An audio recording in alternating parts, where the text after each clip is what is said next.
Hi guys, તો ફરીથી એક મસ્ત મજાના વ્લોગમાં તમારું સ્વાગત છે. આજે ગણેશ ચતુર્થી છે, પણ આજે કેવું છે વ્લોગ લાંબો થઈ ગયો તો ને એટલે હું છે ને ફરીથી નવો વ્લોગ સ્ટાર્ટ કરું છું. તો હેપી ગણેશ ચતુર્થી. સૌથી પહેલા બધાને તમારું બધાના ઘરમાં ગણપતિ દાદાની સ્થાપના કરવી છે, કોમેન્ટ કરજો. હું છે ને સવારે ગણપતિનો તમે બ્લોગ જોયા એમ કે પૂજા બધું કામકાજ કરવા માટે ગઈ હતી, અને પછી છે મારો કચરા પોતા ને અહીંયા વાસણ ને પ્લેટફોર્મ ક્લીન કરવાનું બધું બાકી હતું, એટલે હું પાછી આવી ગઈ હતી. જો તક્ષને લાગી છે ભૂખ, ડીશ લઈને ઉભો છે મમ લેવા માટે. પહેલા એને મમ આપી દો, પછી વાત કરું. તો ગઈસ કામકાજ બધું પતાવી દીધું, અને હવે પાછી હું છે ને જવા માટે નીકળું છું અહીંયાથી, કેમ કે જમવા કરવાનું ત્યાં છે, એટલે જમવાનું ને બનાવશું ને ત્યાં પછી 9 વાગ્યાનો આરતીનો ટાઈમ છે. તો આ બ્લોગમાં આવશે પાછી આરતી, અને મેં પાછા કપડાં ચેન્જ કરી લીધા છે, કેમ કે કામકાજ ને એવું કર્યું ને ગઈસ, તો કપડાં બધા થોડા શું કહેવાય પસીના વાળા થઈ ગયા, એટલે આરતી ને બધું કરવાનું, એટલે ગંદા કપડાં ગમે ના, એટલે છે ને આપણે પાછો ડ્રેસ પહેરી લીધો છે દુપટ્ટા વાળો. અત્યારે પ્રસંગ હોય ગણપતિ દાદાનો ને હોય, એટલે માથે ચુંદડી ને એવું નાખવા જોઈએ, એટલા માટે આપણે પાછો આ ડ્રેસ પહેરી લીધો છે. જો કેવો લાગે છે કોમેન્ટ કરજો ગાઈસ. બહુ ટાઈમ પછી પહેર્યો છે ને આ મારો ડ્રેસ, મારા લગ્ન પહેલાનો છે ગાઈસ. જો કે મને મારા લગ્ન પહેલાના બધા કપડાં થઈ જ જાય છે, પણ આ તો કહ્યું કે અમારે પાછો લગ્ન પહેલાનો ડ્રેસ છે ને વાગવામાં માં છે ને 5 વાગે જવું તું, 5:30 મતલબ 5:30 થઈ ગયા છે. હું થોડી લેટ છું, પણ કંઈ વાંધો નહીં. તક્ષને થોડો નાસ્તો કરે ને પછી નીકળું. ગાઈસ જો અમારી સોસાયટીમાં સિંગવાળા આવ્યા. હું છે ને ગાઈસ ઉપર ગઈ હતી,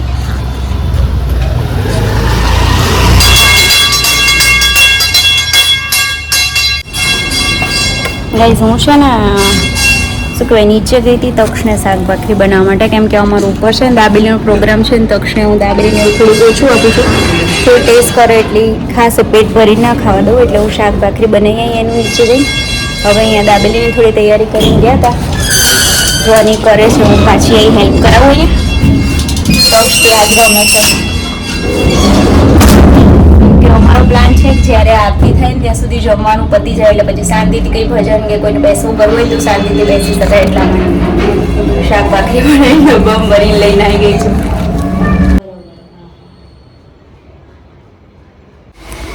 હાય ગાઈસ, તો કેવું થયું આજે ખબર છે, વિડીયો લીધો છે બહુ બધા, પણ મેં નહીં લીધો, કેમ કે ઘણા બધા ગેસ્ટ બી હતા અને સોસાયટી વાળા બી બહુ જ બધા હતા, અને તો મજા આવી ગઈ આરતી કરવાની, બહુ જ મસ્ત રીતે એન્જોય કર્યું, પણ મેં વિડીયો નથી લીધો. જો કોઈ લીધો છે અને આવે ને તો હું એડ કરી શકીશ, અધરવાઇઝ તો મારો વિડીયો કઈ થયો જ એવું લાગ્યું બીજો વિડીયો. જો બીજો ક્યાંયથી વિડીયો નહીં આવે તો આગળવાળા વિડીયોમાં જ આપણે કન્ટિન્યુ કરશું. હજુ જસ્ટ આવીશું 10:30 જેવું થયું છે રાત્રે બધું પતાવીને, અને હવે પછી કાલ સાંજે પાછા મળશું. કાલ સવારમાં જોઈશ આરતીમાં જવાય તો, મેં સવારમાં થોડું દોડાદોડ થઈ જાય છે ને, એટલે સવારમાં મેં કીધું છે કે તમે આરતી કદાચ કરી લેજો, અને મારાથી જવાશે તો હું જઈશ, 100%. નહીં જવાય તો ચલો હવે આગળનો વિડીયો ક્યારનો કન્ટિન્યુ થાય છે એ તમને પછી કહીશ ને. અત્યારે વરસાદ ચાલતો હતો ને, એટલે હું બહાર ગણપતિ દાદાએ બી દર્શન કરવા નહીં ગયા. ત્યાં તો કેવું છે કે અમારા ઘરે 3 દિવસના છે પતશે ને, એટલે આપણે ત્યાં બધા મણિનગરમાં મસ્ત ગણપતિ હોય છે, બધા તમને 1 by 1 મસ્ત રીતે બતાવીશ, તો તમને મજા આવશે દર્શન કરવાની. ગણપતિ બાપા તમારા બધાના ઉપર આશીર્વાદ બનાવી રાખે એવી મારી દિલથી પ્રાર્થના છે. ચલો ત્યારે મળશું આગળ હવે કાલે જ, કેમ કે રાત થઈ ગઈ છે. હવે કપડાં ચેન્જ કરીએ, કામકાજ તો આજે કંઈ નથી, બધું પતાવીને ગઈ હતી, એટલે અને પૂરા દિવસના થાકેલા હવે આરામ કરીએ. ચલો કાલે મળશું સવારે. The next day. તો હાય ગાઈઝ, મેં છે ને મેશોમાંથી એક ડ્રેસ મંગાવ્યો છે, એની કિંમત તમે સાંભળશો ને તો તમારા આમ ભોગ સુડી જશે. મતલબ એટલામાં તો તમને સિલાઈ મતલબ કાપડ તો ના આવે, પણ સિલાઈ બી ના આવે, એટલી ઓછી કિંમતમાં મંગાવ્યા જ. પણ હવે આપણે ખોલીએ એટલે આપણને ખબર પડે કે આમાં કેવો છે, ખોલીને પહેરી જોઈએ કે કેવો લાગે છે. ચલો ફટાફટથી ખોલીએ, ટાઈમ વેસ્ટ નથી કરો.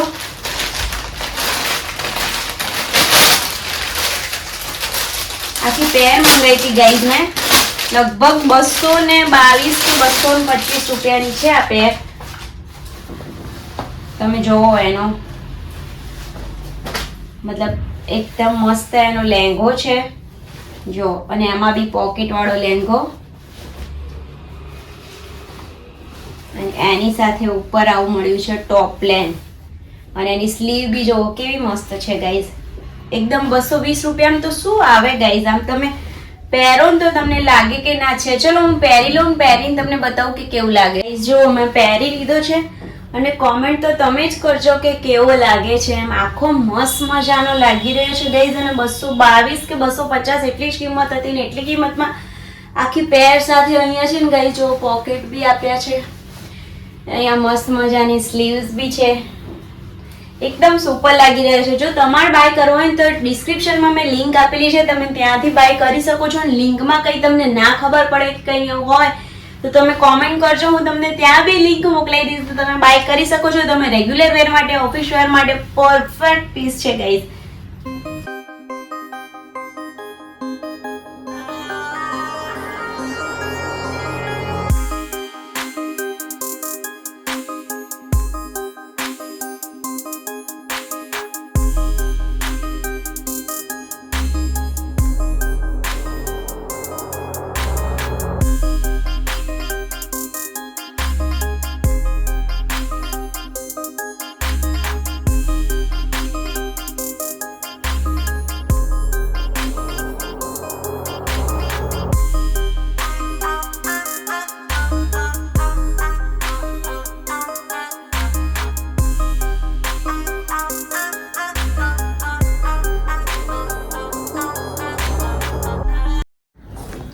તો હાય ગાઈસ, બીજા દિવસની ગણપતિની આરતીને એવું કરવા માટે આપણે રેડી થઈ ગયા છીએ. ગણપતિ બાપ્પા મોરિયા. તો આજે બીજો દિવસ થઈ ગયો છે અને સાંજ થઈ ગઈ છે.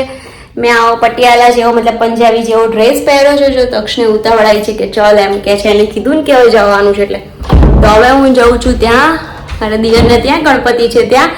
તો ચલો તમને બી જેમ ગણપતિ દાદાના દર્શન કરવાનું આજે હું ટ્રાય કરીશ કે આરતીનો વિડીયો કાલે નહીં શૂટ કરી શકીએ એવું ના થાય. આજે વિડીયો આરતીનો શૂટ કરું અને તમને બતાવું કે કેવી રીતે અમે મસ્ત મજાની આરતી કરીએ છીએ. આરતીમાં કેવું થાય ખબર, ભગવાનમાં આપણે એટલા લીન થઈ ગયા હોય ને કેવું થાય કે ગણપતિ દાદાના આમે કેવું હોય કે ગણપતિ કોઈ બી ભગવાન આમે એમની આંખોમાં જોયા કરીને એમ થાય કે આરતી શાંતિથી કર્યા કરીએ. પછી એવું થાય વિડીયો ઉતારમાં છે ને આરતી થોડી મિસ થઈ જાય એવું મને એવું થતું હોય એમ. તો થોડી ઘણી જેટલી બી થશે ને એટલી હું તમને શૂટ કરીશ. અને મને એમ થાય એક બાજુ એવું થાય કે તમને બધાને દર્શન કરાવું ને એક બાજુ મને હું શાંતિથી આરતી કરું. પણ આજે એવું કરીશ, પહોંચીને તમને પહેલા છે ને દર્શન કરાવી દઈશ. તક્ષ ત્યાં ના ચડાય બાપરે, કે પ્લેટફોર્મ પર ઉતરો નીચે જો બીજું.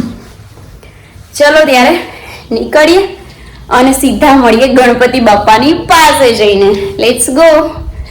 પર્સ લઈ લઈએ, ચાવી ફોન ને મૂકવું પડશે ને.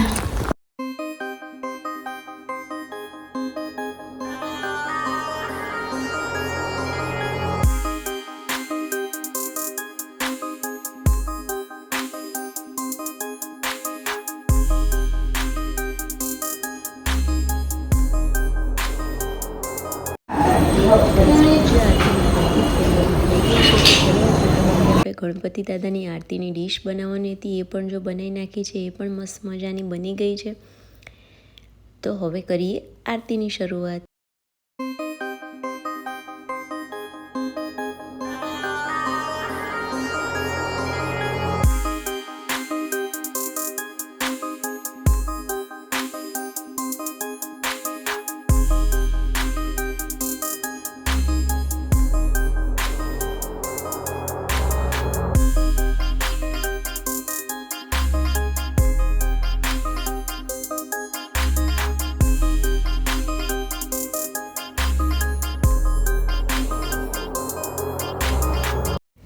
ગાઈઝ, અમે આ બધો થોડો સામાન લેવા ગયા હતા પ્રસાદીમાં આપવા માટે. તો આ જો મારા કપડાં એકદમ ભીના થઈ ગયા અને ઘરે આવીને કપડાં ચેન્જ કરાવીને એટલું ભી નહોતું રહ્યું. બહુ જ વરસાદ આવવા લાગ્યો ગાઈઝ. તો દેરાણીના કપડાં